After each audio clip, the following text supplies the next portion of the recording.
Hello students, कैसे हैं आप सभी लोग। मैं हूं Aliza Kishwar and welcome to Power Pages. आज के इस पार्ट 22 या कह लीजिए lecture 22 on the subject business statistics, जिसकी हमारी यूनिट 3 स्टार्ट हुई है पिछले लेक्चर वीडियो से, हम आज डिस्कस करने वाले हैं एक बहुत ही ज्यादा इंपॉर्टेंट कह लीजिए method of coefficient of correlation.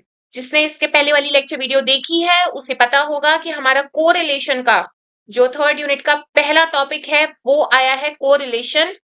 और उसमें जो मेथड्स हैं उसमें से एक most important one of the most important method है Karl Pearson coefficient of correlation. वो आज हम यहाँ पे डिस्कस करने वाले हैं। इसके पहले वाले लेक्चर वीडियो में हमने कोरिलेशन को जाना कि कोरिलेशन एक्चुअली में वर्क कैसे करता है, कैलकुलेट कैसे होता है और इसका मतलब आखिर होता क्या है। तो इस वाले लेक्चर वीडियो को एक बार देखने से पहले उसे अच्छे से समझना बहुत जरूरी है। ठीक है, तो चलिए हम आज का ये Karl Pearson coefficient of correlation जो हमारा एक मेथड है कोरिलेशन को कैलकुलेट करने के लिए, वो आज का ये लेक्चर वीडियो स्टार्ट करते हैं। सबसे पहले देखते हैं Karl Pearson coefficient of correlation होता क्या है। कार्ल पियर्सन कोरिलेशन कोएफिशिएंट या कोएफिशिएंट ऑफ कोरिलेशन कह लीजिए measures the strength and direction of the linear relationship between two quantitative variables. It is denoted by R and ranges between -1 to +1. अब यहाँ पे देखिए क्या क्या इंपॉर्टेंट हाइलाइट्स हमें मिले हैं।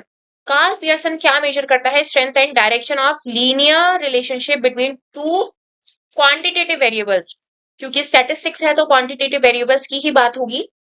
डिनोट किससे होता है ये, आर से। और इसकी रेंज क्या होती है, -1 to +1। और इसके पहले वाले लेक्चर वीडियो में मैंने बताया हुआ है, अगर +1 है तो परफेक्टली पॉजिटिव कोरिलेशन होगा, -1 है तो परफेक्टली नेगेटिव कोरिलेशन होगा, और 0 है तो कोई भी कोरिलेशन उस दो वेरिएबल्स में एग्जिस्ट नहीं करता। वहीं पे इसका फॉर्मूला है एक, ये इसका फॉर्मूला है जो हम यूज करते हैं इस सीरीज को कैलकुलेट करने के लिए, जहां पे n equals to number of observations, x और y individual series, individual values of x variable and y variables, and sigma equals to summation. Okay, so ये वाला जो ये मोस्ट इंपॉर्टेंट है, ये आपको याद रखना है, ये वाला। ठीक है, n sigma x y minus bracket में सिग्मा एक्स ब्रैकेट क्लोज, ये अलग है और ये अलग है, इसको एक नहीं करना है।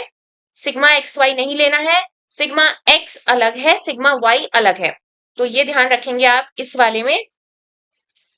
ठीक है, n number of observation, sigma x y को आप अलग से कैलकुलेट करेंगे। दो सीरीज होती है ना, एक x की होती है एक y की होती है।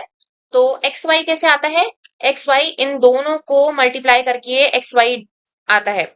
जबकि ये वाला जो ये वाला है ना, ये इसका समीशन है, summation of x and summation of y, ये यहाँ है। और इसको हम कहते हैं समीशन ऑफ एक्स वाई। तो इसमें आपको कंफ्यूज नहीं होना है, इसलिए मैंने अलग से ब्रैकेट क्लोज भी करे हैं यहाँ पे। ठीक है, then divided by under root bracket में n sigma x square, x का स्क्वायर, ठीक है, माइनस सिग्मा एक्स का होल स्क्वायर। आप देखिए सिग्मा एक्स का स्क्वायर, ये वाली जो सारी सीरीज होंगी इसका एक्स स्क्वायर, तो ये बना आपका sigma x square. Sigma x का होल स्क्वायर है, यहाँ होल स्क्वायर ये वाला लेंगे हम। इसको इसका जो भी आएगा, मान लीजिए 2 आया है या 4 आया है, जो भी आया है, तो 2 आया होगा तो हम 4 लेंगे, 4 आया होगा तो हम 4 4 जा 16। ठीक है, ये लेंगे, देन ब्रैकेट क्लोज करेंगे, देन सेकंड ब्रैकेट ओपन करेंगे, सेम हम y के लिए भी यूज करेंगे। फॉर्मूला क्लियर हुआ, फॉर्मूला क्लियर हुआ। चलिए अब देखते हैं एक एग्जांपल इंडिविजुअल सीरीज का, आपको और अच्छे से समझ आएगा। ये डेटा है, x वेरिएबल्स हैं या y वेरिएबल्स हैं, x स्क्वायर है, y स्क्वायर है और x y है। ठीक है, आप x का इनका स्क्वायर देखिए, 4 16 36 64 एंड 100। ठीक है, अब y का स्क्वायर 5 का 25, 9 का 81, 12 का 144, 15 का 225 और 20 का स्क्वायर क्या होता है 400। ओके, तो यहाँ पे क्या बनेगा, sigma x square sigma y square. अब यहाँ पे देखिए एक्स वाई है ना, यानी कि इन दोनों का मल्टीप्लीकेशन 2 5 10 4 9 36 6 12 72 8 15 120 10 20 200। अब यहाँ पे जो इसका समीशन आएगा वो आएगा आपका एक्स वाई। ठीक है, यहाँ पे जो इसका समीशन आएगा वो आएगा summation of x and then summation of y. यहां तक समझ आया? चलिए कैलकुलेट करना है हमें sigma x sigma x square and sigma x y. Okay, तो ये सब मैंने आपको कैलकुलेट करना बताया। देन सिग्मा एक्स आया है आपका 30, सिग्मा वाई आएगा आपका 61, सिग्मा एक्स स्क्वायर आएगा आपका 220। मैं पेन दूसरा ले लेती हूँ। हाँ, सिग्मा वाई स्क्वायर आएगा आपका 875 और सिग्मा एक्स वाई आएगा आपका 438। ओके, देन स्टेप 2 आपको फॉर्मूले में पुट करना है। जो हमने फॉर्मूला डिस्कस किया है उस फॉर्मूले में आपको पुट करना है। फॉर्मूले में आप पुट करेंगे then you will get your answer.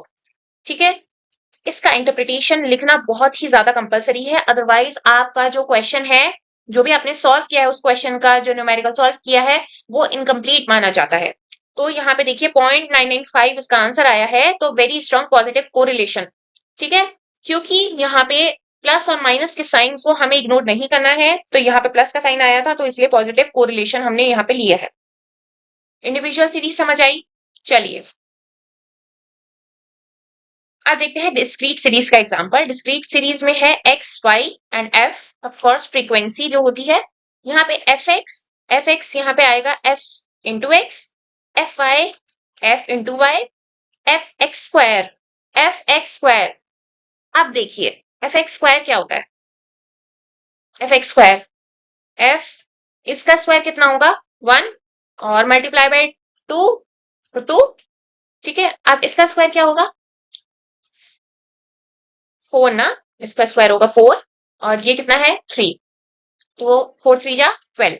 ऐसे मैंने यहाँ पे एक्स स्क्वायर नहीं लिखा है, फिर मैं वाई स्क्वायर लिखती, then f f x square लिखती, एफ वाई स्क्वायर लिखती। यहाँ पे देखिए 3 3 9 9 और 5 1। ठीक है, 15।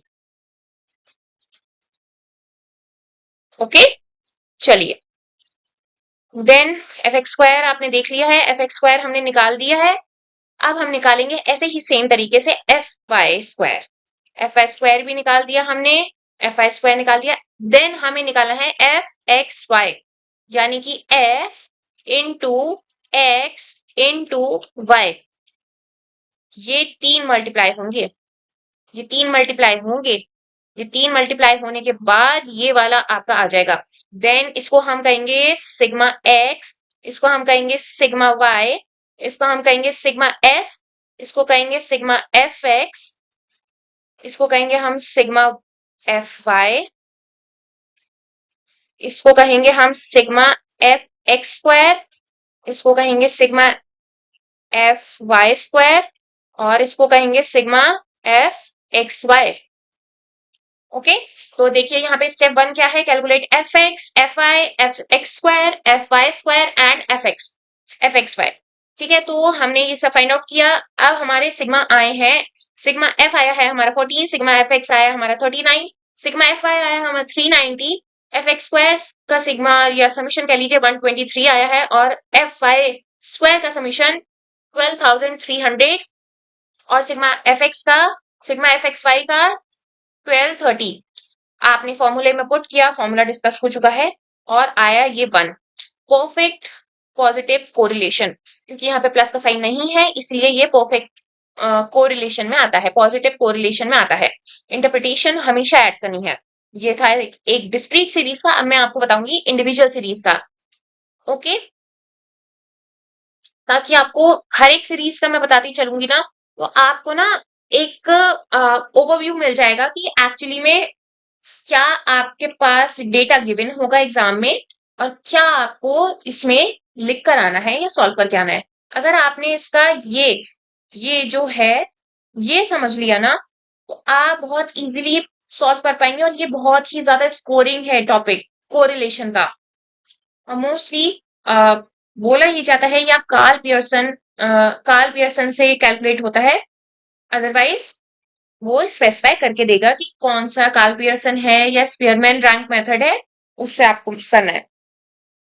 अगर नहीं दिया है, सिर्फ कोरिलेशन फाइंड आउट करना है, तो आप ये लगा सकते हैं। ओके, चलिए, एक्स है, मिड वैल्यूज गिवन है, और वाई की मिड वैल्यूज गिवन है। टू वेरिएबल्स होते हैं ना, तो ये वेरिएबल्स ही हैं। ओके, तो इनकी मिड वैल्यूज गिवन है, देन फ्रीक्वेंसी भी गिवन है, क्योंकि यहाँ पे मान लीजिए कि यहाँ पे कुछ अपर लिमिट और लोअर लिमिट होती है ना, तो उसकी मिड वैल्यूज यहाँ पे गिवन होती हैं। फ्रीक्वेंसी गिवन है हमारी f x, f I, f x square और एफ एक्स वाई हमने निकाल लिया। देन हमारा जो है class mid points as x y, और कैलकुलेट करना है हमें f x square and f x y और एक्सेट्रा। ठीक है, देन हमने कैलकुलेट किया, हमारे पास ये सारे डेटा आ चुके हैं। हमने इनको जो कार्ल पियर्सन का जो मेथड है उसमें डाला, पुट किया उस मेथड में, देन हमारे पास इंटरप्रिटेशन आई 0.89, जो स्ट्रांगली पॉजिटिव कोरिलेशन में फॉल करता है। उसका इंटरप्रिटेशन क्या हुआ कि ये स्ट्रॉन्ग पॉजिटिव कोरिलेशन है एक्स और वाई दो वेरिएबल्स के बीच में। यहां तक समझ आया? समझ आया कोरिलेशन के न्यूमेरिकल्स कैसे सॉल्व होते हैं, कोरिलेशन। नेक्स्ट में हम इसका एक और मेथड पढ़ने वाले हैं। ठीक है, कोरिलेशन थर्ड यूनिट का मोस्ट मोस्ट मोस्ट इंपॉर्टेंट है। ठीक है, और मोस्टली थर्ड यूनिट कोरिलेशन पर ही बेस्ड है, और कोरिलेशन एक्सटर्नल या इंटरनली कह लीजिए एग्जाम्स में पूछा ही जाता है, तो आप इसे स्किप तो कर ही नहीं सकते, और ये 15 मार्क्स में पूछा जाता है। अगर किसी को एक बार समझ आ गया तो ये बहुत ही ज्यादा स्कोरिंग है। ठीक है, so that's all in today's lecture video. Thank you, and if you find it useful, please like share subscribe this channel बच्चे। Have a great learning ahead. Bye.